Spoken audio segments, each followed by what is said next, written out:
Virat Kohli Phil Salt ஒரு dream combo. என்ன சொல்றது, எல்லாரும் வந்துட்டு உடனே அபிஷேக் சர்மா ஹெட்டோட இதுதான் எடுப்பாங்க, ரெஃபரன்ஸ் தான் மெட்டஃபரா எடுத்து போடுவாங்க. பட் என்னை பொறுத்த வரைக்கும் நான் வந்துட்டு இது வேற ஒரு காம்போ அப்படின்னு தான் நான் நினைக்கிறேன்.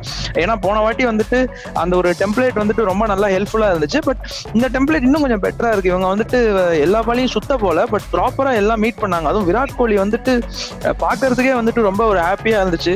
சாம்பியன்ஸ் டிராஃபில ஒரு வித்தியாசமான ஒரு விராட் கோலியை பார்த்தோம். பொறுமையா டைம் எடுத்து ஆடி மேட்சை வந்துட்டு சேவ் பண்ற விராட் கோலி அப்படியே டெம்ப்ளேட்டை மாத்திட்டு அது வேறு இது வேறு அப்படிங்கிற மாதிரி ஃபுல்லா ஒரு முழுசா சந்திரமுகியா மாறின கங்கா வைப்பார் அப்படிங்கிற மாதிரி